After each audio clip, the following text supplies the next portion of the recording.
الله حق تقاته ولا تموتن إلا وأنتم مسلمون يا أيها الناس اتقوا ربكم الذي خلقكم من نفس واحدة وخلق منها زوجها وبث منهما رجالا كثيرا ونساء واتقوا الله الذي تساءلون به والأرحام إن الله كان عليكم رقيبا يا أيها الذين آمنوا اتقوا الله وقولوا قولا سديدا يصلح لكم أعمالكم ويغفر لكم ذنوبكم ومن يطع الله ورسوله فقد فاز فوزا عظيما أما بعد فإن أصدق الحديث كتاب الله وخير الهدى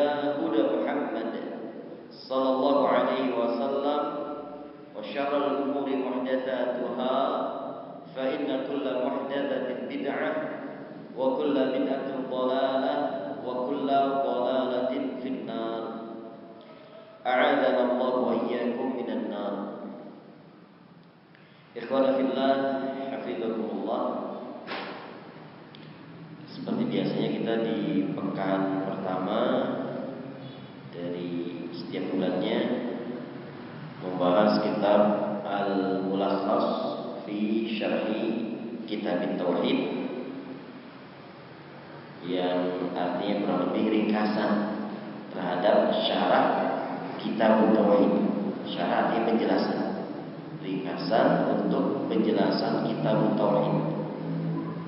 Jadi Kitab Tauhid ini karya Syekh Muhammad Ibn Abdul Wahab An-Najdi, mendapatkan banyak sekali syarah.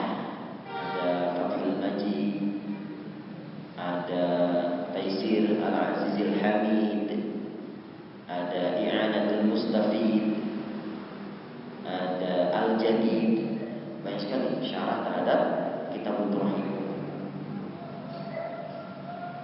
Nah, kemudian ada lagi yang meringkas, ringkasan dari syarah, seperti Syekh Shalih Fauzan Mulakhas, meringkas dari syarah Kitab Tauhid.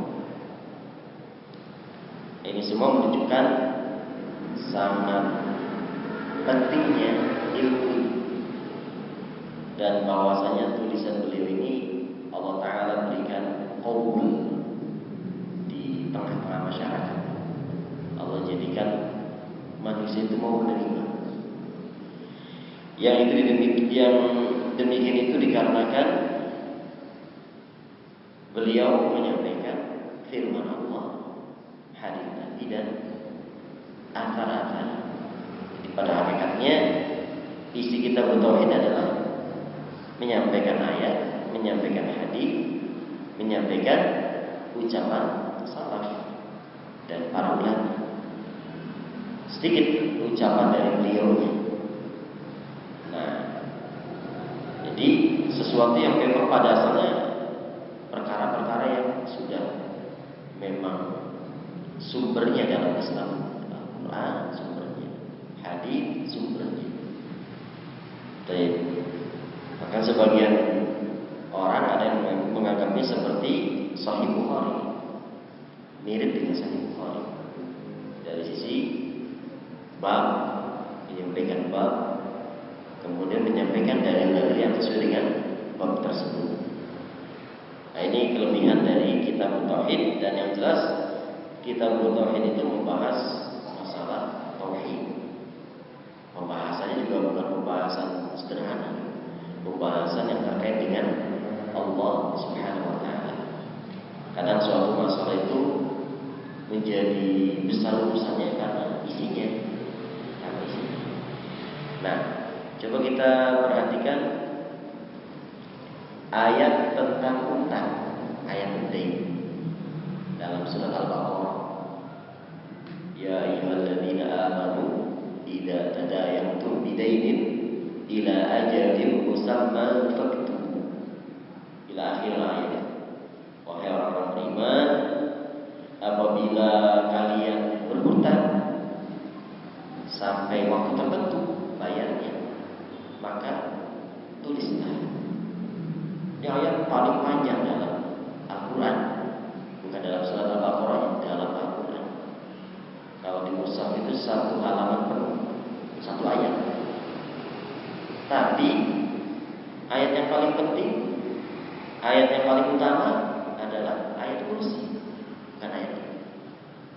Jadi semakin banyak tidak menghaluskan, semakin utama. Ayat kursi sedikit aja, paling sepertiganya halaman, bisa jadi kurang. Tapi itulah ayat yang paling utama dalam Al-Quran. Begitu pula surat yang utama yang kedudukannya 3 kali membaca seperti membaca Al-Quran, Al-Ikhlas.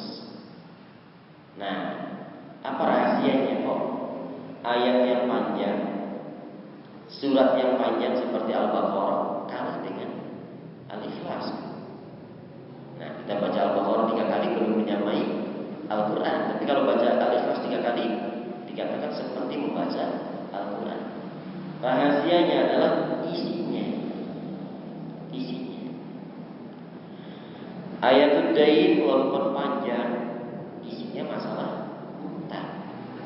Artinya terkait dengan urusan manusia. Kurang lebih masalah hutang piutang. Orang berhutang, bagaimana tuntunannya.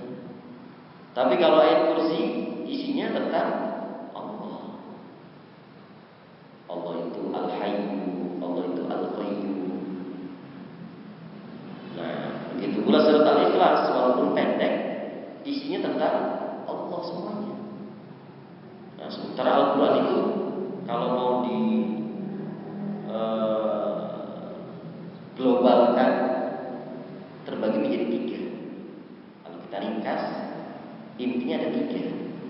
Membahas tentang Allah, membahas tentang hukum-hukum syariat, membahas tentang sirah, tentang sejarah-sejarah perjalanan kejadian-kejadian yang pernah dialami oleh manusia ataupun yang akan datang. Nah, Al-Ikhlas itu sepertiganya terkait dengan Allah. Makanya 3 kali membaca Al-Fatihah seperti membaca Al-Quran, karena Al-Quran isinya 3 bagian. Ya beda kalau 3 kali Al-Ikhlas masih tentang Allah, tentang Allah, tentang Allah. Tapi seperti Al-Quran, Al-Quran ada 3 kali, isinya 3 pembahasan. Nah, kembali kepada masalah kita, bahwasanya mengapa kita bertauhid sangat penting, sangat memiliki nilai yang sangat tinggi, karena pembahasan isinya masalah tauhid. Walaupun buku tebel, ya setebel kamus, kalau isinya tentang resep makanan, ya nilainya resep makanan nggak akan lebih dari itu. Hanya berkisar tentang makanan yang butuh ya para tukang masak yang akan masak. Nah, beda dengan isinya tentang Allah, yang butuh siapa? Umat manusia semua, nggak laki-laki, nggak perempuan. Nah, kalau resep makanan ya bisa jadi ada yang nggak butuh. Nah, walaupun sebagian ada yang butuh. Nah, itulah makanya kenapa kita bertauhid ini sangat istimewa. Di antaranya karya Syekh Muhammad Ibnu Abdul Wahab, karena pembahasannya tentang mentauhidkan Allah. Sementara tujuan diciptakannya kita semata-mata karena urusan mentauhidkan Allah. Allah Ta'ala berfirman, "Wa ma khalaqtul jinna wal insa illa liya'budun." Tidaklah Aku menciptakan jin dan manusia kecuali untuk beribadah kepada ya'budun. Maknanya adalah yuwahhidun, untuk mentauhidkan Aku. Sebagaimana datang dari Ibnu Abbas radhiyallahu anhu. Nah, baik. Kemudian tentunya kita bersyukur kepada Allah Subhanahu wa taala bahwa Allah Taala masih terus memberikan kepada kita kesehatan,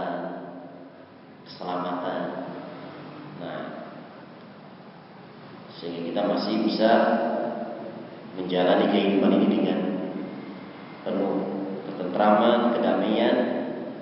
Semoga Allah Ta'ala terus menambah kebaikan-kebaikan kepada kita semuanya. Barakallahu fikum. Pembahasan yang akan kita bahas yaitu bab mengenai takut kepada Allah Subhanahu wa Ta'ala. Sebenarnya Syekh tidak menyebut judulnya seperti itu. Syekh menyebutnya dengan judul bab qaulillahi ta'ala innama dzalikum syaitan yukhawwifu awliya'ah fala takhafuhum wa khafuni in kuntum mu'minin. Bab tentang firman Allah Ta'ala, innama dzalikum syaitan yukhawwifu awliya'ah. Hanya saja itu adalah syaitan yang menakut-nakuti kalian kepada wali-walinya, pada wali-wali syaitan. Maka jangan kalian takut kepada mereka, takutlah kepadaku jika kalian orang-orang yang beriman. Jadi Syekh rahimahullah membuat judulnya dengan langsung menyebutkan firman Allah, tidak menyebutkan judul khusus. Nah, tapi kalau kita pahami dari bab ini isinya berkaitan dengan masalah takut kepada Allah. Jadi biasanya penerjemah pun membuat judulnya bab takut kepada Allah. Kalau mau lurusnya aja sesuai dengan yang ada dalam kitabnya, mestinya bab firman Allah Ta'ala demikian dan demikian, yaitu surat Ali Imran, ayat yang ada dalam surat Ali Imran. Takut kepada Allah sudah kita bahas pembagiannya dan perkara-perkara yang terkait dengannya pada pertemuan sebelumnya, sehingga sekarang kita langsung ke ayat-ayat yang dibawakan oleh Syekh rahimahullah ta'ala. Nah, yang jelas bahwa Syekh membawakan bab ini sudah sangat bagus sekali. Setelah sebelumnya membahas tentang cinta kepada Allah, maka cocok kalau setelahnya membahas takut kepada Allah. Karena biasanya segala sesuatu itu saling berlawanan. Ada malam, ada siang, ada laki-laki, ada perempuan.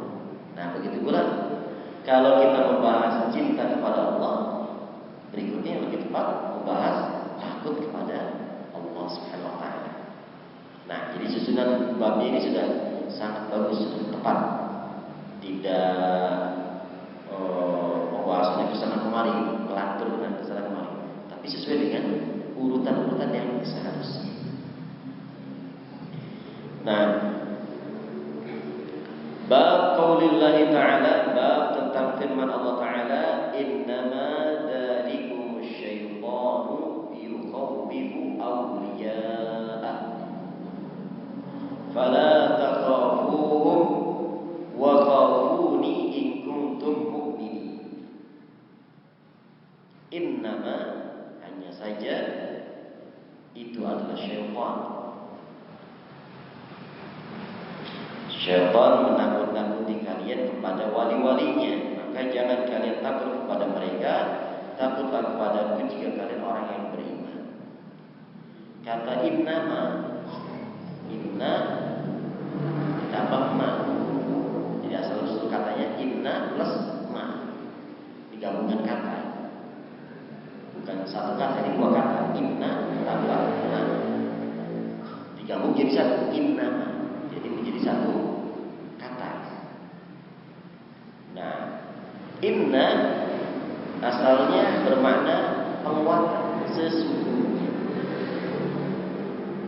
Dia masuknya kepada mubtada dan khabar. Yang tadinya sekedar berita biasa, kalau ada inna jadinya tambah kuat. Misalkan khabarnya adalah Zaidun qa'im. Zaid berdiri. Ini kan mubtada khabar. Zaid berdiri.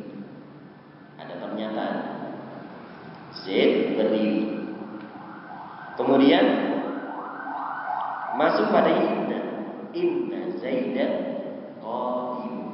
Nah, ini penguatan. Sesungguhnya Zaid itu berdiri. Biasanya kenapa dibawakan inna? Dikarenakan mungkin pendengar kurang begitu memperhatikan atau kurang begitu percaya, bisa jadi. Zaidun qaimun, masih ada beranggapan Zaid lagi duduk. Sudah dibilang Zaidun qaimun, masih ada yang beranggapan Zaid duduk. Nah, supaya orang lebih memperhatikan, kita kasih inna. Inna Zaidan qa'im. Sesungguhnya Zaid itu berdiri. Yang mengatakan duduk salah. Yang benar berdiri. Nah, pendengar kalau sudah kita bilang inna, agak lebih perhatian. Artinya kabarnya nggak main-main, sampai ada penguatan. Jadi kalau pendengarnya masih belum memperhatikan lagi, masih ada kasak-kusuk yang lain, boleh kita tambahkan lagi, misalkan pakai lam. Inna Zaidan laqaimun. Nanti tambah kuat.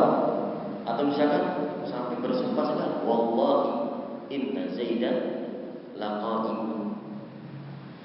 Nah, ini namanya sifat-sifat penguatan. Lafaz-lafaz untuk menguatkan. Makanya kalau kita baca dalam Al-Quran sering pakai inna, itu sebenarnya kalau dalam tingkatan bahasa Arab itu sudah serius, gak main-main. Nah, innallaha kana aliman hakima, artinya cukup wallahu alimun hakim, cukup.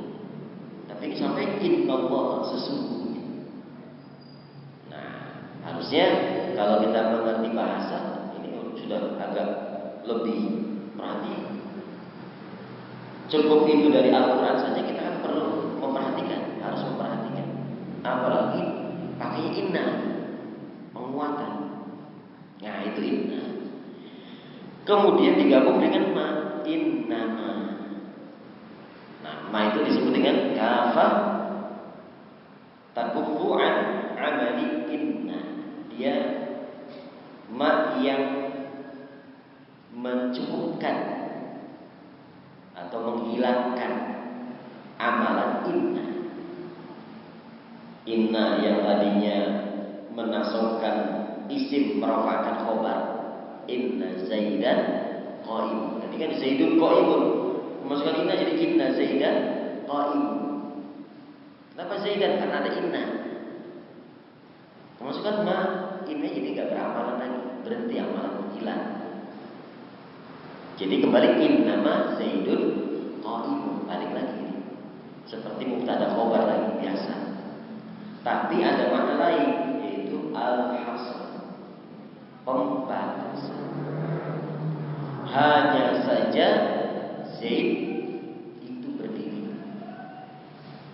Yani dengan pembatasan begitu, tidak ada kemungkinan gerakan lain. Gak mungkin Zaid misalkan duduk, gak mungkin Z tidur. Dalam berita itu lebih dibatasi. Z perbuatannya hanya berdiri ketika itu. Kalau kita bilang Z berdiri, kan mungkin ada kemungkinan lain. Iya sih berdiri tapi ada tidurnya juga. Iya sih berdiri tapi ada duduknya juga. Tapi kalau pakai innama, jadinya gak ada kegiatan yang lain. Innama Zaidun qaim, hanya saja Z berdiri saja. Gak ada perbuatan lain. Nah, begitu dalam ayat ini. Innama batasan. Apa yang terjadi pada diri seseorang ketika takut untuk melakukan hal-hal kebaikan, untuk menjalankan kewajiban-kewajiban, muncul perasaan-perasaan takut, itu hanya datangnya dari syaitan. Gak ada lagi dari yang lain. Mana ini? Innama dzalikumus syaitan. Hanya saja itu syaitan. Yukhawwifu awliya'ah. Syaitan menakut-nakuti kalian dari wali-walinya. Yukhawifu itu butuh dua objek, butuh dua maf'ul. Nah, jadi auliya'ah ini maf'ul kedua, objek kedua. Objek pertamanya disembunyikan, takdirnya kum. Jadi kalau mau dibaca lengkapnya, kalau seandainya di luar Al-Quran, yukhawifukum auliya'ah. Hanya saja syaitan itu menakut-nakuti kalian kepada wali-walinya, kepada wali-wali syaitan. Nah, siapa wali syaitan? Kita perhatikan, syaitan itu apa pekerjaannya? Menyuruh kepada al-fahsya wal munkar. Nah, ya'murukum bis-su' wal fahsya wal munkar. Itu syaitan perbuatannya begitu. Menyuruh kepada keburukan, kekejian dan kemungkaran. Nah, kalau ada orang yang menyuruh kepada kekejian, kemungkaran, kepada keburukan, maka berarti mereka adalah para penolong syaitan. Para penolong syaitan itu yang disebut dengan wali. Wali itu diantara maknanya penolong, pembela, pendamping, teman. Nah, kerjanya syaitan mengajak kepada kekejian. Orang yang mengajak kepada kekejian itulah wali syaitan. Hanya nanti berbeda-beda kadarnya dia sebagai wali syaitan. Ada yang tingkatan tinggi. Kenapa? Karena dia mengajak kepada kesyirikan. Ini kan perbuatan buruk yang sangat buruk ya. Ancamannya neraka kekal di dalam. Ini wali syaitan yang pentolan ya. Ada juga yang tingkatannya di bawah, ngajak kepada keburukan yang tingkatan bawah. Nah, jadi wali-wali syaitan juga bertingkat-tingkat juga. Hanya secara umumnya orang yang ikut-ikutan mengajak kepada kemungkaran, ikut-ikutan mengajak kepada perkara kekejian, zina, liwat, homo dan yang lainnya, kedustaan, pengkhianatan. Nah, ini sama dengan syaitan, sama dengan pekerjaannya syaitan. Maka mereka adalah wali-walinya syaitan. Maka kata Allah Ta'ala, itu adalah syaitan yang menakut-nakuti kalian kepada wali-walinya, agar kalian jadi takut kepada wali-walinya. Wali-wali syaitan, orang-orang yang mengajak dengan ajakannya syaitan. Fala takhafuhum, jangan takut kepada mereka. Jangan takut kepada wali-wali syaitan. Wa khafuni in kuntum mu'minin, takutlah kepadaku jika kalian orang-orang yang beriman. Nah, ayat ini secara khususnya terkait dengan kejadian di perang Uhud. Di perang Uhud kaum muslimin awalnya menang, kemudian terjadi kekalahan. Jadi kalau dikatakan kalah mutlak ya enggak juga, sempat menang. Sempat sudah rebutan ghanimah. Tapi kemudian kalah disebabkan turunnya barisan pemanah yang ada di gunung Uhud. Sehingga akhirnya pasukan musuh berhasil menguasai perbukitan dan kemudian tiba-tiba menyerang dari belakang. Nah, kaum muslimin yang tadi maju ke depan, musuh ada di depan, musuh sudah ada di belakang. Nah, ketika kondisinya kaum muslimin sedang luka-luka, banyak yang terbunuh, sekitar 70-an orang yang mati syahid di perang Uhud ini. Di antaranya Hamzah, pamannya Rasulullah sallallahu alaihi wasallam.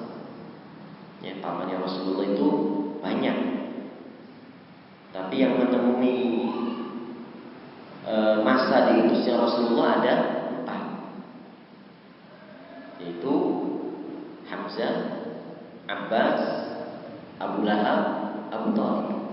Ini paman-paman Rasulullah yang sampai Rasulullah diutus jadi Rasul masih hidup. Yang masuk Islam dua, Hamzah dengan Abbas. Hamzah di awal-awal Islam sudah masuk Islam. Kalau Abbas belakangan masuk Islamnya sudah di fase Madinah.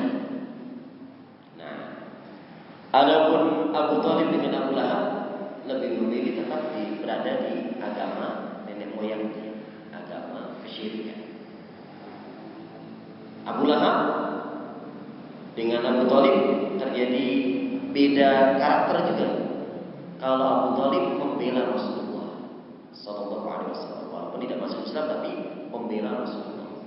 Abu Lahab yang membenci Rasulullah Sallallahu Alaihi Wasallam, sampai turun surat Tabbat yada abi lahabi wa tab. Vonis bahwa Abu Lahab pasti masuk ke dalam neraka. Nah, di antara yang terbunuh di perang Uhud itu Hamzah. Hamzah terbunuh di perang Uhud. Nah, kemudian setelah selesai peperangannya, yakni kondisinya kaum muslimin berhasil memukul mundur kembali serangan tiba-tiba dari orang-orang musyrikin ini. Nah, jadi bukan kalah kemudian kaum musliminnya ditawani semua, enggak. Kalah itu maksudnya diserang tiba-tiba dari belakang, akhirnya kaum muslimin kocar-kacir, terbunuh banyak sekali, tapi setelah itu berhasil menguasai kondisi ini. Dan akhirnya pasukan musyrikin mundur. Nah, makanya kan kalau kita perhatikan kok juga setelah itu musyrikin masuk ke Madinah, mau berangkat ke Madinah. Karena apa? Karena mereka setelah itu kalah lagi. Nah, jadi kalau dibilang kalah mutlak enggak. Jadi katakan satu sama gitu. Sempat mengalami menang, sempat mengalami kalah. Nah, setelah itu dalam kondisi mereka sedang mengalami kematian, banyak dari teman-temannya, para sahabat yang meninggal, tiba-tiba ada kiriman kabar bahwa orang-orang musyrikin akan menyerang kembali. Sudah bersiap-siap.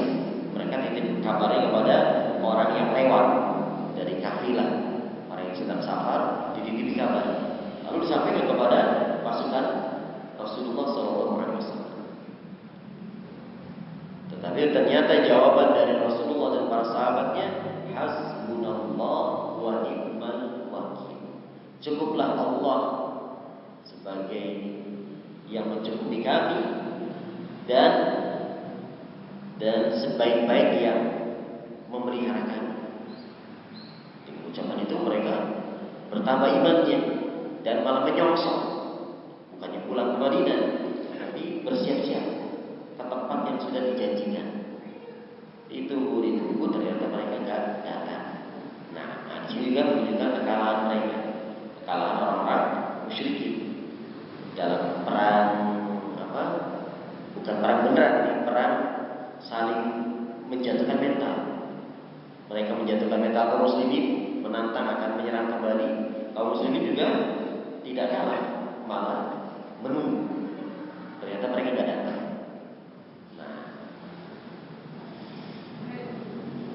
lalu turun ayat ini, di antara ayat ini, innama dzalikum syaitanu yukhawwifu awliya'ah.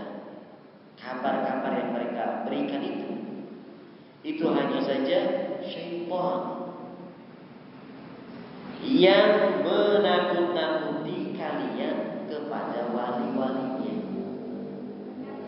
Wali-wali syaitan yang menghalang-halangi kaum muslimin untuk melaksanakan jihad. Ketika itu kewajibannya adalah jihad fisabilillah. Seandainya mereka takut, berhasil berarti wali-wali syaitan ini. Seandainya mereka takut ketika diancam kita akan menyerang kembali kaum muslimin, seandainya mereka mengikuti ancaman itu, malah ngirim utusan minta damai misalkan, ngirim utusan menyerang, itu belum apa-apa sudah kalah duluan kan? Nah, itulah tujuan syaitan, menakut-nakuti kalian kepada wali-walinya agar kalian tidak berani berjihad, agar kalian tidak berani berjihad. Dan tentunya semua perkara-perkara yang lainnya. Ketika seorang dai takut untuk menyampaikan kebenaran, ketika seorang yang beramal takut untuk beramal, ketika seseorang yang meyakini keyakinan yang benar takut dalam meyakininya, itu semua adalah dari syaitan. Nah, dari mana bisa kita ambil pendalilannya? Dari ayat ini. Allah Ta'ala menggunakan innama, hanya saja. Ketakutan semacam itu munculnya dari syaitan. Syaitan suka kalau kita sudah kalah duluan, belum juga dakwah sudah mikirnya jangan-jangan gak diterima, jangan-jangan ditolak, siapa yang datang. Nah, Allah Ta'ala menyuruh kita jangan kalah dengan yang seperti itu. Maju. Mau dakwah berangkat. Nah, sampai kita tahu kan kondisi yang sebenarnya. Ada perasaan kita ketika mau berangkat ya datang dari siapa? Tujuannya agar kita mundur gak jadi berangkat. Akhirnya dengan berbagai macam pertimbangan jalan, gak usah aja, gagal aja. Padahal kadang memang berita yang benar ada ancaman-ancaman, kadang sekedar waham semata. Nah, baik berupa berita yang benar memang ada ancaman yang nyata gitu ya, ataupun apalagi sekedar sangkaan, ini semua dari syaitan. Nah, ini semua dari syaitan. Syaitan sengaja menakut-nakuti kita kepada wali-walinya, agar yang mau berdakwah gak jadi dakwah, agar yang mau mengamalkan sunnah gak jadi mengamalkan sunnah. Nah, maka jangan takut kepada mereka, kerjakan sebagaimana Rasulullah dan para sahabatnya ketika diancam akan diserang kembali, mereka malah menyongsong. Begitu disongsong, yang terjadi justru musuh kabur. Wah, ini muslimin sudah kondisinya luka-luka, terbunuh, ternyata masih kuat juga. Jangan macam-macam, justru mereka ya. Nah, kadang demikian, dan memang demikian. Inna kaida syaitani kana dha'ifa. Tipu daya syaitan itu sebenarnya lemah, seolah kuat. Wah, ini ada ancaman, wah ini jangan berangkat. Padahal begitu kita berangkat, padahal begitu kita berusaha tetap berjalan, tidak lain ancaman-ancaman itu semacam rumah laba-laba. Tahu rumah laba-laba? Lihat aja kuat kan? Laba-labanya bisa bertengger di situ, bertelur sama anak-anaknya. Tapi begitu kita pegang, ternyata tidak ada apa-apanya. Nah, tapi kadang orang belum megang aja sudah pikirnya macam-macam. Masalah di sini. Belum megang sudah takut begini, takut begitu, kayaknya hebat. Nah, maka Allah Ta'ala membimbing kita caranya bagaimana? Karena takhafu, jangan takut kepada mereka. Nah, wa khafuni, takutlah kepada aku. Kalau engkau di atas kebenaran, tetap berangkat. Kalau engkau membela kebenaran, jangan mundur. Coba dulu. Nah, begitu engkau mencoba, bisa jadi itu semua waham saja, sangkaan belaka. Ternyata seperti laba-laba, seperti rumahnya laba-laba. Sesuatu yang sebenarnya gampang sekali untuk kita singkat. Nah, tetapi jangan juga kita meremehkan. Bisa jadi musuh Allah Subhanahu Wa Taala, mereka punya persiapan yang banyak. Maka tetap kita juga berlindung dan minta pertolongan kepada Allah Subhanahu Wa Taala. Nah, dan di sana pun tentunya ada keringanan dari Allah kalau memang kondisi tidak memungkinkan. Seperti dalam perang, masih dibolehkan kita lari mundur kalau sudah lebih dari 2 kali kekuatan kita. Itu kalau mundur itu sudah dimaklumi. Kalau dulu 1/10 nggak boleh mundur, seperti dalam surah Al-Anfal. Tapi kemudian Allah Ta'ala mudahkan. Kita ini lemah. Maka di zaman sekarang, zamannya Rasulullah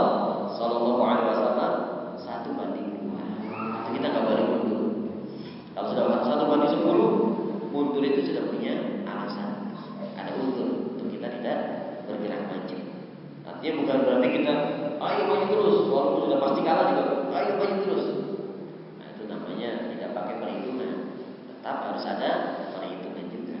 Ya memang dakwah, ayo maju. Jangan takut pada siapapun. Tapi kalau kita lihat kondisinya memang tidak memungkinkan, di sana ada hikmah dalam berdakwah. Jangan maju terus sampai diinjak-injak pun, sampai habis pun maju terus. Ada kalanya enggak, jangan begitu. Nah, jangan sampai habis loh. Mundur dulu untuk kita maju lagi. Nah, barakallahu fikum. Tapi ingat, biasanya kadang cobaan itu di awal ketika belum berangkat. Ketika belum berangkat itu banyak sekali perasaan-perasaan, kekhawatiran. Nah, menjadikan kita tidak berani melakukan amar ma'ruf nahi munkar, tidak berani melakukan dakwah, tidak berani maju untuk menuntut ilmu karena sudah ada perasaan-perasaan dalam hatinya. Nah, itulah dikatakan oleh Allah, innama dzalikumus syaitan yukhawwifu awliya'a. Itulah syaitan, dia menakut-nakuti kalian dari wali-walinya. Wali-wali syaitan yang sama-sama mengajak kepada kemungkaran, fahisyah. Nah, ambillah pelajaran dari para sahabat ketika mereka diancam setelah terjadinya perang Uhud. Mereka maju, akhirnya ternyata musuh tidak datang. Coba bagaimana kalau kondisinya mereka udah ketakutan duluan, mundur, ya musuh akan melihat mereka mundur, kita kejar. Nah, tapi ketika disongsong, ternyata mereka nggak ada nyalinya, itu hanya sekedar gertakan belakang. Nah, kita baca keterangan dari Syekh Shalih Fauzan hafizahullah taala. Al-ma'na al-ijmali, makna ringkasnya, yukhbiru ta'ala, Allah Ta'ala mengabarkan, anna min kaidi aduwillah annahu yukhawwiful mu'minin min jundi wa awliyaihi. Oh, di antara tipu daya musuh Allah, mereka itu menakut-nakuti orang yang beriman kepada para tentaranya syaitan, kepada wali-walinya syaitan. Nah, itu di antara tipu dayanya. Jadi belum perang aja sudah kita digertak, hati-hati ini, hati-hati itu. Nah, belum perang aja kita udah dengar Israel tentaranya nomor sekian sedunia. Nah, seolah mengerikan kan? Kopassus saja kalah, masih urutannya di atasnya Kopassus. Berarti kayak apa nih kekuatan Israel? Nah, ini usaha musuh-musuh Allah untuk menakut-nakuti kaum muslim pada tentara mereka, kepada wali-wali mereka, li'alla yujahiduhum, agar kaum muslimin tidak berjihad menghadapi mereka. Sudah kalah duluan, sudah nyerah. Wala ya'muruhum bil ma'ruf wala yanhauhum 'an munkar, tidak memerintahkan kepada mereka yang ma'ruf, tidak melarang dari mereka perkara yang munkar. Nah, itu tujuannya. Wa nahana, kemudian Allah melarang kita an nakhafahum, untuk kita takut kepada mereka. Wa amarna an nakhafahum wahdah, dan memerintahkan untuk kita takut kepada Allah satu-satunya. Lianna hadza huwa muqtadal iman, inilah konsekuensi iman. Orang yang imannya kuat, takutnya hanya kepada Allah. Tidak takut dengan gertakan-gertakan, tidak takut dengan ancaman-ancaman. Apa sekedar gertakan dengan ancaman, berarti kan belum terjadi, hanya sekedar kuat-kuatan mental. Sebenarnya perang belum terjadi, perkelahian belum terjadi, perseteruan belum terjadi, baru kuat-kuatan mental. Nah, ya kalau dalam dunia dakwah ada yang kita hadapi misalkan doktor, ngeri duluan, doktor nggak main-main ini. Nah, tapi kalau doktornya doktor sufi mengajak kepada menggabungkan kubur, ya jangan kita lihat doktornya. Nah, Kita lihatnya kepada kematian. Biar dokter lulusan manapun, ya berarti ini masuknya kepada wali-wali syaitan, mengajak kepada kemungkaran. Nah, yang kita yang sekedar lulusan pesantren biasa, karena dari awal sudah ketar-ketir juga, kita hadapi dokter. Nah, padahal pas turun belum terjadi, dialog belum terjadi, tapi dari awal kan sudah maju mundur, berani nggak dokter yang kita hadapi. Nah, itu diantara bentuk syaitan menakut-nakuti kita, menakut-nakuti kita dan takut kepada wali-walinya. Maka Allah melarang kita untuk takut kepada mereka, memerintahkan kepada kita untuk takut hanya kepada Allah. Lianna hadza huwa muqtadal iman. Inilah konsekuensi keimanan. Nah, kalau kita lihat seperti lautan yang kita hadapi, dokter yang kita hadapi, tapi kita katakan apa? Bismillah. Tawakal billah, kita maju. Nah, kalau di atas kebenaran, tetap kita maju, jangan mundur. Baik. Lianna hadza huwa muqtadal iman, fa kullama qawiya imanul 'abdi zala khawfu awliya'i syaitan.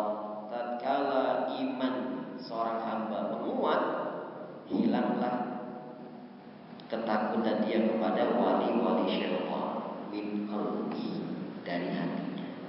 Wali-wali Allah la khaufun 'alaihim wa lahum yahzanun. Pada orang-orang lain sudah ketar-ketir, kok berani maju? Ya itulah wali-wali Allah. La khaufun 'alaihim wa lahum yahzanun. Inilah rasa takutnya, karena dia hanya takut kepada Allah Subhanahu wa taala.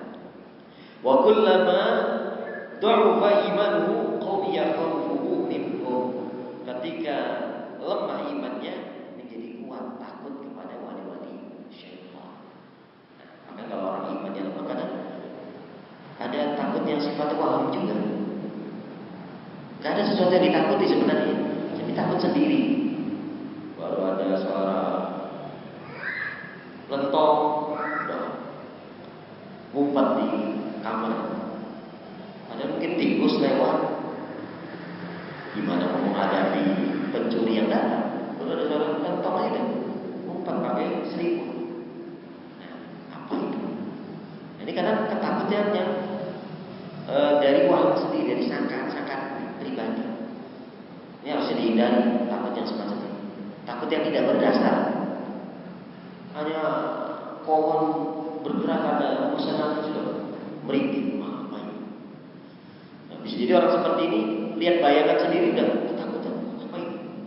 Kok ada hitam-hitam di depan saya? Nah, jelas itu bayangan sendiri. Nah, ketakutan semacam ini, ketakutan yang tidak berdasar, harus dihilangkan. Nah, harus dihilangkan. Yang takut itu misalnya lihat ular, jelas kan? Ular sesuatu yang perlu kita berhati-hati. Tabiat kita takut terhadap binatang buas. Walaupun kita pawang ular, itu saja menyikapi dengan kehati-hatian karena ini ular. Nah, nggak akan menyikapi seperti sahabat. Tapi ada lagi tipe manusia yang bukan takut kepada sesuatu yang nyata, takutnya pada perasaan sendiri. Nah, ini harus dilatih. Jangan sampai takut pada yang seperti itu. Nah, ma yustafadu minal ayat, yang bisa diambil faedah dari ayat ini, yang pertama kata Syekh Shalih Fauzan hafizahullah taala, annal khaufa ibadatun yajibu ikhlasuhu lillahi taala. Bahwa rasa takut itu adalah ibadah, maka wajib memurnikannya hanya kepada Allah. Dalilnya ayat ini, fala takhafuhum, enggak boleh takut kepada Allah. Ini menunjukkan ibadah. Wa khafuni, takut itu hanya kepada aku. Nah, karena itu ibadah, maka harus diikhlaskan. Sebagaimana ibadah-ibadah lain. Allah Ta'ala berfirman, wa ma umiru illa liya'budullaha mukhlishina lahu ad-dina hunafa'a wa yuqimus salata wa yu'tuz zakata wa dzalika dinul qayyimah. Tidaklah mereka diperintahkan kecuali untuk beribadah kepada Allah, mukhlisi, dalam keadaan ikhlas, memurnikan agama untuknya. Dan tidaklah mereka diperintahkan kecuali untuk menegakkan sholat. Nah, mukhlishina lahud-din hunafa, dalam keadaan sebagai orang yang hanif, menjalankan tauhid, meninggalkan syirik, dan menegakkan sholat, menunaikan zakat. Itulah agama yang lurus. Jadi kita diperintahkan untuk mengikhlaskan ibadah kepada Allah. Di sini dalam ayat ini dikatakan takut hanya kepada Allah. Maka takut termasuk bagian dari ibadah. Jangan kita sangka bahwa bahwa ibadah itu sekedar sholat, puasa, baru ibadah.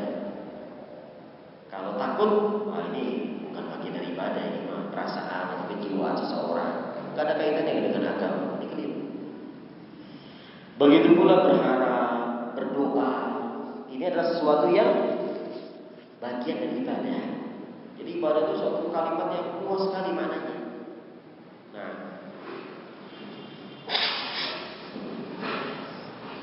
sebagian orang kalau sholat kepada Allah, puasa ya kepada Allah, sampai dijalankan lafaz niatnya lillahi ta'ala, jelas sekali.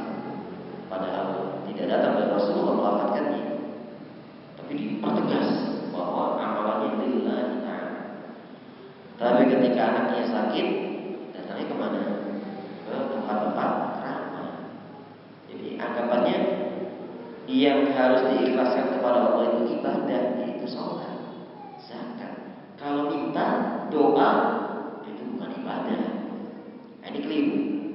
Takut juga termasuk bagian dari ibadah. Nah, ibadah apa? Ibadah hati. Jadi ibadah itu ada ibadah hati, ada ibadah jasmani. Ada yang kumpulan dua-duanya. Jasmaninya beribadah, hatinya juga beribadah. Ada yang khusus hanya hati saja, seperti takut, ini ibadahnya hati.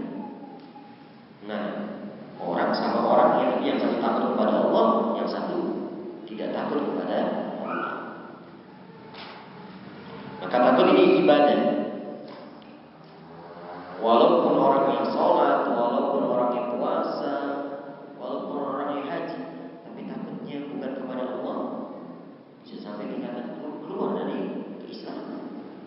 Nah, di keluar dari Islam bukan sekedar kita memaki-maki agama ini, membela orang kafir, karena keamanan hati juga. Karena ini bagian dari ibadah juga.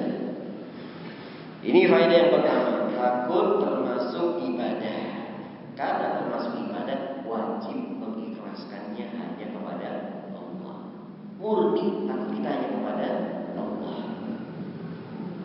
Hanya sudah lewat pembahasannya, tentunya takut ada macam-macamnya. Nah, bukan berarti takut hanya kepada Allah, pada ular, tidak boleh takut. Nah, lain lagi bahasannya. Ada takut yang sifatnya tabiat, ini dimaklumi. Memang orang itu pembawaannya, yang diciptakan oleh Allah, bawaannya begitu. Takut kepada api, takut kepada banjir, air yang deras. Ini satu pembawaan. Nah, satu pembawaan. Jangan kan kita udah dewasa, bayi baru setahun aja. Kadang kalau kita takut-takut, ketakutan juga. Nah, kelihatan, nampak dia takut. Nah, jadi takut itu sesuatu yang memang bawaan manusia. Manusia punya rasa takut. Wah, ini juga kalau kita punya rasa takut ya. Ada api diinjak, karena kamu punya rasa takut, bahaya. Tiba-tiba luka aja kena api. Karena gak ada rasa takutnya. Tapi ketika ada rasa takut, nah dia berhati-hati. Jangan sampai kena api. Yang seperti ini, sesuatu yang harus ada. Justru kalau ada orang yang takut kepada api, kepada paku, ini tanda tanya. Kenapa bisa begitu? Nah, beling dipecah-pecahin, dimakan. Ini manusia bukan ini. Mesti ada yang bantu di belakangnya. Nah, kalau manusia yang sebenarnya yang lihat beling pecah gitu, megang aja lah ya, apalagi dimakan. Ini suatu yang bukan perbuatannya manusia. Nah, jadi ada juga takut yang dibolehkan, takut yang sifatnya larangan itu dibolehkan, asalkan jangan sampai terjatuh kepada melakukan yang haram, asalkan jangan sampai terjatuh kepada meninggalkan yang wajib. Artinya kalau sampai melakukan yang haram itu usahanya karena melakukan yang haram ini ya, takut kepada preman aja, preman yang gede-gede itu bawa pisau lagi, kita sendirian. Nah, terus ngajak, kalau kamu lewat sini kita bunuh. Ini takut yang beralasan. Nah, takut yang beralasan. Tapi kalau sampai meninggalkan yang wajib, nah ini jadi berdosa. Nah, kalau sampai meninggalkan yang wajib, dosanya sih. Kalau sampai melakukan yang haram, dosanya karena melakukan yang haram itu. Nah, barakallahu fikum. Faedah yang kedua, anna sarfal khauf li ghairillah syirkun. Memalingkan rasa takut kepada selain Allah adalah kesyirikan.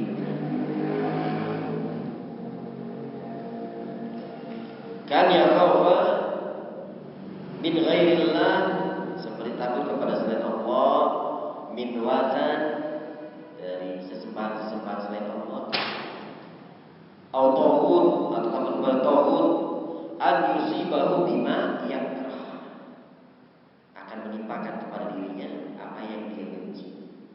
Nah, ini takut yang sudah terjadi kepada kesyirikan.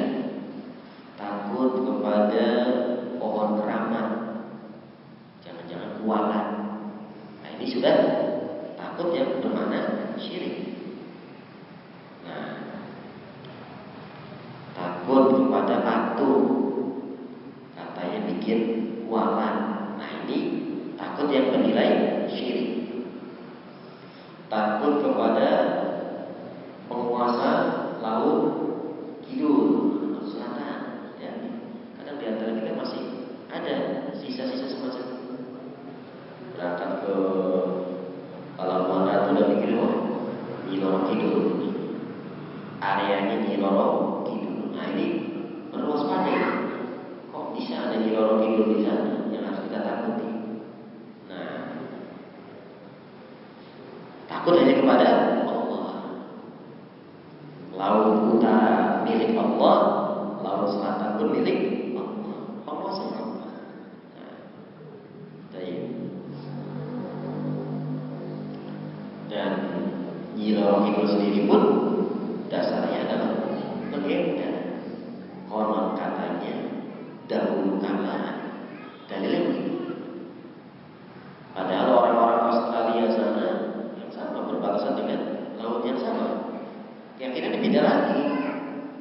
Nah, jadi tidak memiliki kejelasan. Beda orang, beda keyakinan. Nah, maka takut kepada selain Allah, dari patung, sesembahan selain Allah, pohon keramat, batu besar, ini adalah termasuk bentuk kesyirikan. Ini betul, ada batu besar di pinggir jalan, diangkat pakai alat berat pun nggak bisa diangkat. Ada yang diangkat di pinggir jalan tol. Terus akhirnya kita boleh takut kepada batu itu? Tidak. Nah, yang bisa jadi yang jelas itu takdir Allah, ya, nggak akan dengan takdir Allah. Nah, berikutnya, ya, bisa jadi pelaku-pelaku yang bergerak mengangkat batunya pun masih orang-orang yang jauh dari tauhid. Nah, sehingga kalah dengan para penghuninya dari jin-jin yang menjaga batu tersebut. Nah, jadi dibaca Al-Quran, ruqyah. Kalau itu tetap tidak tembus, ketahuilah itu dengan takdir Allah Subhanahu wa Ta'ala.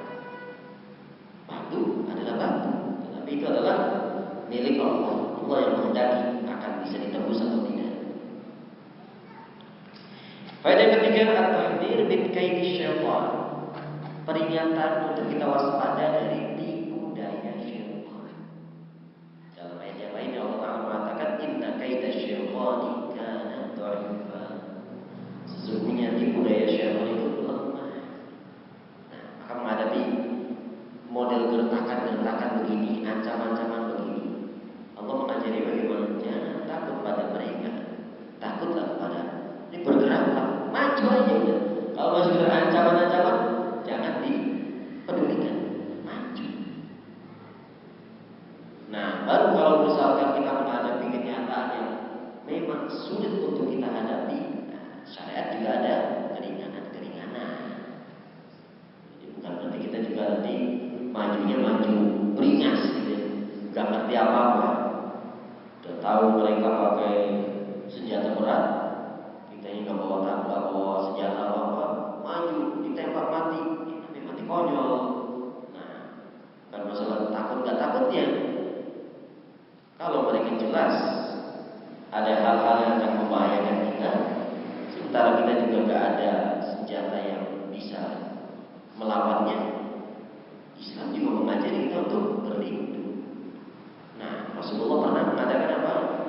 Perjanjian Hudaybiyah. Kok maju nyerang terus? Mau umroh ke Mekah tahun ke-6, berangkat sampai di jalan dihadang oleh orang-orang musyrikin. Apa yang dilakukan oleh Rasulullah? Bukan ayo kita serang, bis pokoknya harus maju. Terjadilah perjanjian Hudaybiyah, gencatan senjata. Yang diantara poinnya juga Rasulullah dan para sahabatnya harus balik ke Madinah. Gak boleh umrah tahun itu. Boleh umrahnya kapan? Tahun depan. Itu pun di bawah pengawasan musyrikin Mekah. Nah, jadi dalam Islam ada juga namanya mereka perjanjian damai. Nah, seperti kondisi di Palestina ini, sebenarnya ulama-ulama besar yang baru-baru meninggal seperti Syekh bin Baz, rahimahullah, dia masih ulama zaman sekarang gitu. Ulama yang masih kita mendapati kehidupannya. Beliau meninggal mungkin 1420-an, 20 tahunan yang lalu meninggal. Di antara fatwa-fatwa beliau adakan perjanjian damai. Nah, bukan ayo serang terus. Kenapa? Karena melihat kaum muslimin di Palestina kondisinya lemah. Ya udah aja, adakan perjanjian damai, biar kalian punya pemerintahan, kan lebih baik. Kalau sudah punya pemerintahan, lama-kelamaan bisa mengadakan militer dan yang lain daripada kalian gak punya kekuatan apa-apa gitu. Ya ibaratnya negara Indonesia mah lawannya masih baru runcing terus, gak menang-menang. Kita mulai menangnya kapan? Setelah datang Jepang kan?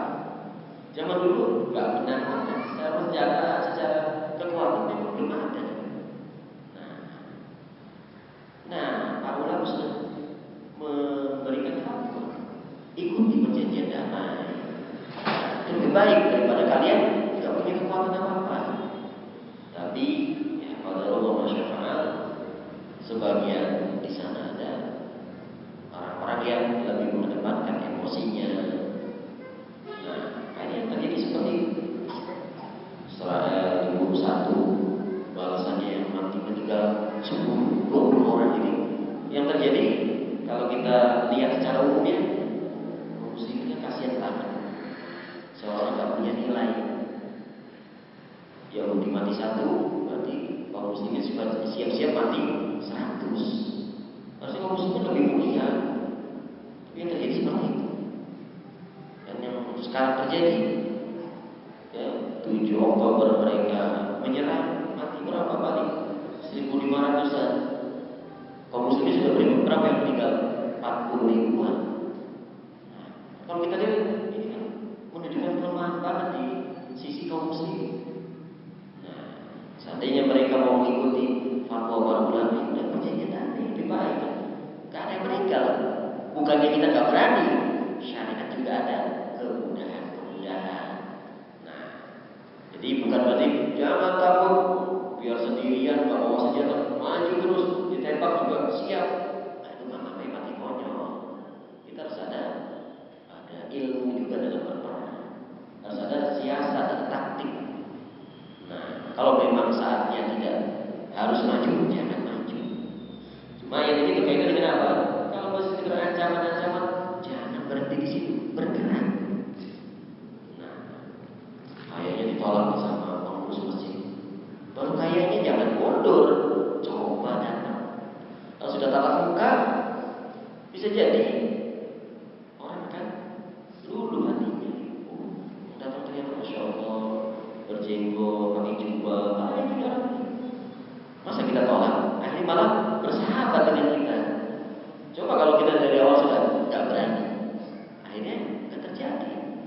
Nah itu makanya kalau masih sekedar ancaman, sangkaan, jangan dulu. Fala takhafuhum wa khafuni in kuntum mu'minin.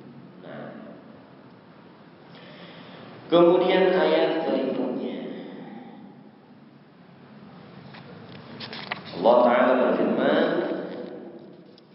wa qawluhu wa minan nasi may yaqulu amanna billahi fa idza udhiya fillahi ja'ala fitnatan nasi ka'adabillah. Al-ayat. Nah, terkait dengan masalah Palestina tadi, banyak syubhat. Mereka mengatakan Ahlus Sunnah menyuruh kaum muslimin di Palestina supaya hijrah. Ini faktanya para ulama menyuruh mereka untuk hijrah. Dia Palestina mau ditinggal gitu. Jadi miliknya Yahudi. Wah, ini antek-anteknya Yahudi. Biar muslimin meninggalkan begitu saja. Nah, ini nggak ngerti masalah hijrah. Hijrah itu bagi siapa? Bagi yang mampu kan. Sementara kaum muslimin di sana pasti ada dua, ada yang mampu, ada yang tidak. Bagi yang dia punya kemampuan berhijrah dalam kondisi begitu, apa yang terbaik bagi dia? Ya pindah. Ngapain mempertahankan rumah, tanah dalam kondisi begitu? Nah, tapi bagi yang tidak mampu, ya bertahan di sana. Begitu. Kenapa difatwakan begitu? Ada yang lebih baik. Dulu Rasulullah tinggal di Mekah, ini kan ada Ka'bah kan, ada Masjidil Haram. Apa yang terjadi? Gak mampu di Mekah, pindah ke Madinah. Kamu bertahan, wah ini Ka'bah ini, gak boleh kita tinggal sampai mati pun kita harus di sini. Pindah ke Madinah. Sampai di Madinah justru Islam berkembang di sana. Nah begitulah. Makanya para ulama mengatakan dari dulu ikuti perjanjian damai.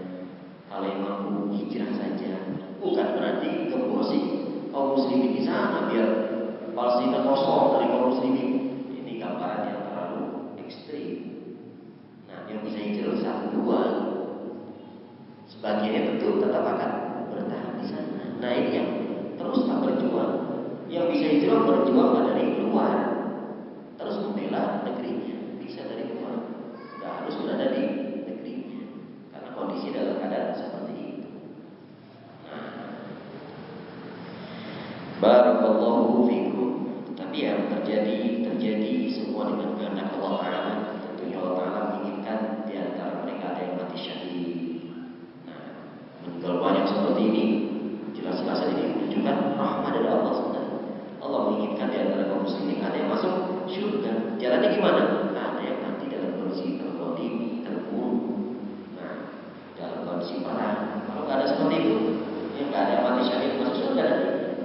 Maka harus ada orang yang mati syahid. Jalannya seperti itu, sehingga kejadian-kejadian ada orang terbunuh sebagai syuhada ini sebenarnya rahmat. Kesempatan dari Allah agar ada di antara kaum muslimin yang masuk surga dengan jalan itu. Taib barakallahu fikum. Sekarang firman Allah Ta'ala yang kedua tentang takut kepada Allah. Wa minan nasi may yaqulu amanna billah. Di antara manusia ada orang yang berkata, wa minan nas, min di sini maknanya ba'du, sebagian manusia. Menunjukkan tabi'in. Min punya banyak makna. Ada menunjukkan asalnya fulan bin Madinah misalnya. Jadi dia datang dari Madinah menuju ke tempat itu. Tapi kan Kadang-kadang mim juga bermakna sebagian. Dalam ayat ini lebih tepatnya sebagian. Sebagian manusia ada yang berkata. Nah, mana mubtada, mana khabarnya? Mubtadanya man yaqul. Sebenarnya mubtadanya minan nas ini khabarnya. Kalau kita luruskan kalimatnya di luar Al-Qur'an, berarti kalimat lurusnya atau kalimat yang sesuai urutannya adalah may yaqulu minan nas. Nah, coba dibalik, minan nasi may yaqulu. Di antara manusia ada yang berkata, amanna billahi, kami beriman kepada Allah. Fa idza udiya, kalau diganggu, udiya berarti diganggu, disiksa, dipukul, dibunuh. Fa idza udiya billah ja'ala fitnatan nasi ka'adabillah. Dia jadikan fitnah manusia itu, fitnah maksudnya idai, gangguan, siksaan. Dia jadikan siksaan manusia itu ka'adabillah, seperti azabnya Allah. Kita takut dengan azab Allah, makanya kita tidak berani melanggar larangan-larangan Allah. Kita takut kepada Allah, akhirnya kita menjalankan perintah-perintah Allah. Nah, sebagian manusia dan sebaliknya, karena akan disiksa oleh orang lain, akhirnya sampai menjalankan perintah-perintah orang itu. Mau untuk kufur, mau untuk bermaksiat, dia jadikan siksaan manusia seperti azab Allah. Sama dia takutnya seperti itu. Nah, harusnya beda. Siksa manusia, ya siksa manusia. Beda dengan azab Allah.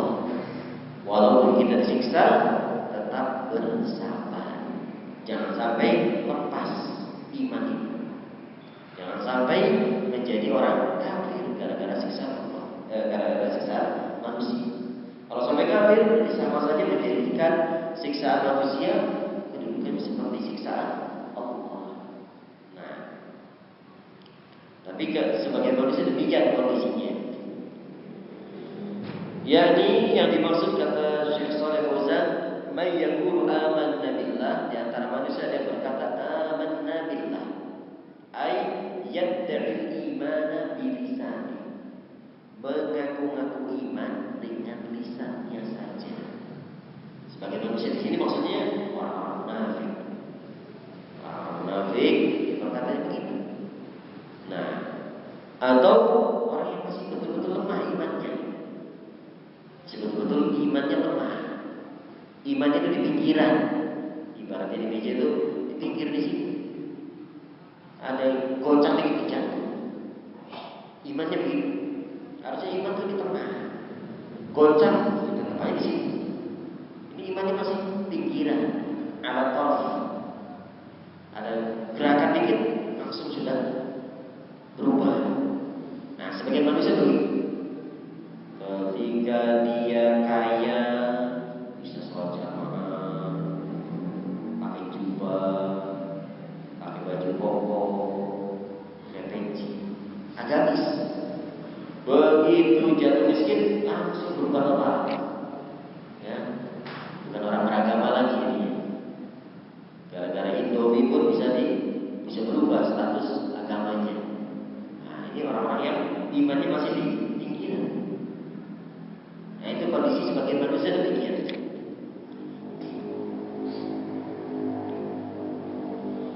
Baik, kita baca keterangan dari Syekh Shalih Fauzan, makna ringkas dari ayat ini.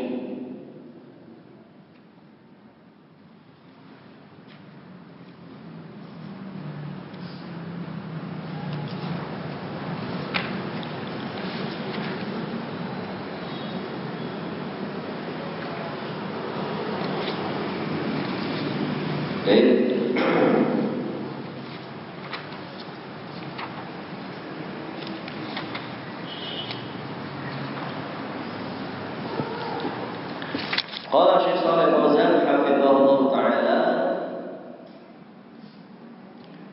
yukhbiru ta'ala 'anil dakhil fil iman bila basirah. Allah Ta'ala dalam ayat ini mengabarkan tentang orang yang masuk dalam iman, menjadi beriman bila basirah, tapi tanpa pengetahuan, dia ikut-ikutan. Orang beriman ikut beriman, ya, lagi viralnya beriman, Rasulullah lagi viral, ikut Rasulullah. Model-model begitu. Annahu idza asabathu mihnah, dia orang ini kalau tertimpa ujian, wa ada minal kuffar, dan siksaan dari orang kafir, ja'ala hadzal adha, dia menjadikan gangguan itu alladzi la budda an yanala rusul wa atba'uhum mimman khalafahum, yang mana para rasul dan para pengikutnya pasti akan mendapatkan hal seperti itu. Nah, ini jangan dikira dia disiksa oleh orang kafir, dia sendirian. Rasul dan para pengikutnya seperti ini sudah menjadi ancamannya.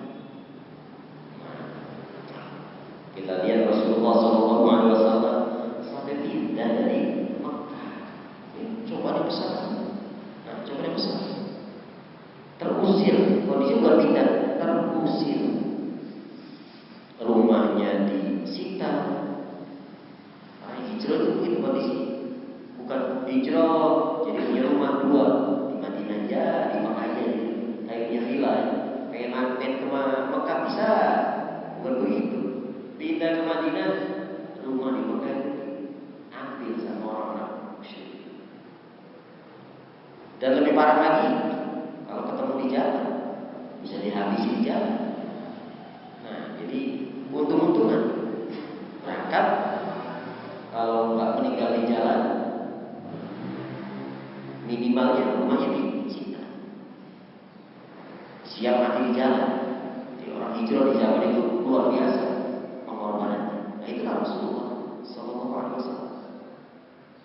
Jadi apa yang didapatkan dari orang-orang kafir berupa siksaan, jangan dikira kamu saja yang dapat. Para rasul dan para pengikutnya, inilah ancamannya. Inilah ancamannya. Nah,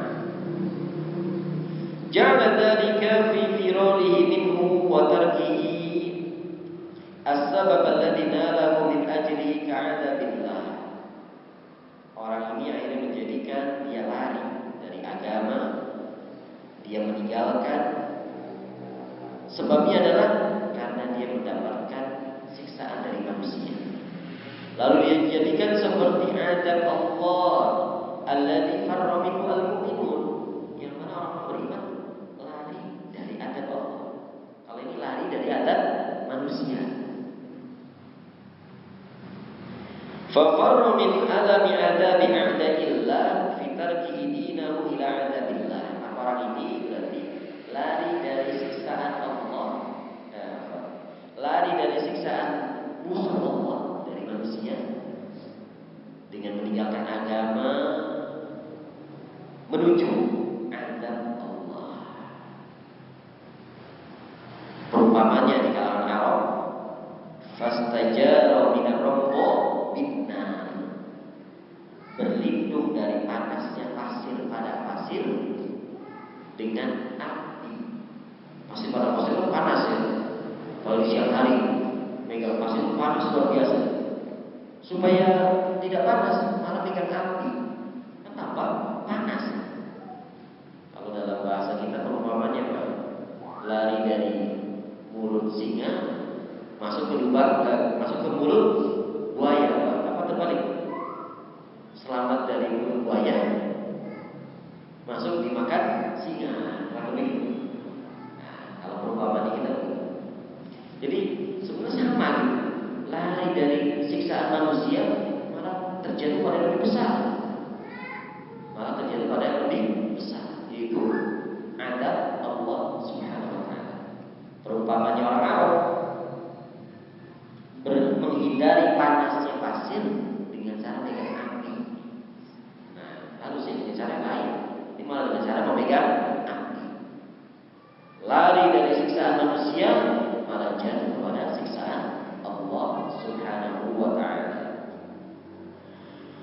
idza nasarallahu jundahu awliya'ah, apabila Allah menolong tentaranya dan wali-walinya, qala, maka Allah akan mengatakan, inni kuntu ma'akum, aku bersama kalian. Wallahu 'alimun biman tawa 'alaihi sadruhu minan nifaq. Allah yang lebih mengetahui tentang apa yang ada pada lipatan hatinya dari kemunafikan. Nah, dari ayat ini ada kelanjutannya. Ayat ini ada kelanjutannya. Fa'idha wa minan nasi man yaqulu amanna billah fa'idha hudiya billahi ja'ala fitnatan nasi ka'adzabillah. Nah, kemudian lanjutannya sampai pada firman-Nya, wa la in jaa'a nasrun min rabbika la yaqulunna inna kunna ma'akum awalaysa Allahu bi'alama bima fi suduril alamin. Allah Ta'ala mengatakan, di antara manusia ada yang mengatakan kami beriman kepada Allah. Ketika diuji di jalan Allah, dia menjadikan ujian itu seperti adab Allah. Tapi dia lari, meninggalkan Allah Ta'ala, meninggalkan agama ini. Kemudian Allah Ta'ala lanjutkan, wa in jaa'a nasrun min rabbika, kemudian ketika datang pertolongan dari Tuhanmu, la yaqulunna inna kunna ma'akum, dia menuntut bagian. Dulu ketika dapat cobaan, lari, meninggalkan agama, meninggalkan Rasul, meninggalkan kaum muslimin. Begitu kaum muslimin menang, dia mulai mungkin-mungkin, inna kunna ma'akum, kami dulu bersama kalian, kami teman kalian. Maksudnya apa? Bagi-bagi dong ghanimahnya, bagi-bagi dong jabatannya. Nah, pengennya begitu. Dulu ketika lagi sulit, pergi dia, gak mau berjuang bersama. Begitu kaum muslimin menang, mulai kelihatan berjaya, mulai dia menagih. Nah, di antara manusia begitu modelnya. Wala in jaa'a nasrun min rabbika la yaqulunna inna kunna ma'akum. Ketika datang pertolongan dari Tuhanmu, mereka berkata kami bersama kalian. Maka Allah Ta'ala mengatakan, awalaysa Allahu bi'alama bima fi suduril alamin. Bukankah Allah yang lebih tahu tentang apa yang ada dalam dada-dada al-alamin, dada-dada makhluk. Makanya Syekh Fauzan mengatakan di ayat ini, akhirnya mereka berkata kepada kaum muslimin, inni kuntu ma'akum, kami bersama kalian. Padahal Allah lebih tahu tentang apa yang ada dalam dada-dada mereka. Nah, kenapa mereka mengatakan kami bersama kalian? Karena melihat bahwa kaum muslimin punya kebaikan-kebaikan. Jadi perlu kita waspada. Kalau kita dalam kondisi sulit, ada orang mau bergabung dengan kita. Begitu kita dalam kondisi mudah, wah berdatangan. Orang-orang yang dulu menyingkir pun berdatangan. Nah, ingin ikut dapat bagian. Nah, Allah Ta'ala lebih tahu siapa di antara kalian yang termasuk orang-orang munafik, orang-orang yang berbeda isi hati dengan apa yang dia nyatakan di luar. Nah, hati-hati, Allah tahu tentang siapapun di antara kalian. Ini ayat ini juga mengajarkan kita untuk takut kepada Allah Ta'ala. Baik, kita baca faedahnya dari ayat ini. Yang pertama, kata Syekh Shalih Fauzan hafizahullah ta'ala, annal khawf min adan nas yusabbibul iman khawfun bisababil iman khawfun min ghairillah. Takut terhadap gangguan manusia karena urusan iman. Bukan takut kepada manusia karena urusan dagang, itu lain perkara. Nah, gagal ribut, ada takut pada orang ini, tapi ini urusan dunia. Ini maksudnya takut kepada ancaman orang terkait dengan iman. Di diancam gara-gara dia beriman. Nah, ini termasuk khaufun min ghairillah, termasuk takut kepada selain Allah. Artinya ada noda-noda syirik pada hati. Memanjangkan jenggot, takut nanti dicopot jabatannya, nanti takut dipecat. Ini kan takut dengan gangguan orang, dengan sebab apa? Iman, masalah iman. Karena dia memanjangkan jenggot karena keimanan, karena mengikuti Rasulullah Sallallahu Alaihi Wasallam. Dia potong jenggotnya. Kenapa? Takut diganggu oleh orang, takut dicopot jabatannya, takut dipecat. Ini termasuk bentuk takut kepada selain Allah. Takut kepada selain Allah bagian dari kesyirikan. Nah, ini Syekh ingin membersihkan kita dari noda-noda kesyirikan. Di antara hal yang harus kita hilangkan dari diri kita, jangan sampai takut kepada manusia dalam hal gangguan-gangguannya, karena masalah iman. Karena itu bagian dari kesyirikan. Itu termasuk takut kepada selain Allah. Berdasarkan ayat ini. Bagian yang kedua, kaidah yang kedua, wujubus sabri 'alal adza fi sabilillah. Wajibnya sabar. Kalau kita diganggu, kita disiksa, apa yang kita lakukan? Sabar. Nah, fi sabilillah, di jalan Allah. Dan sabar itu adalah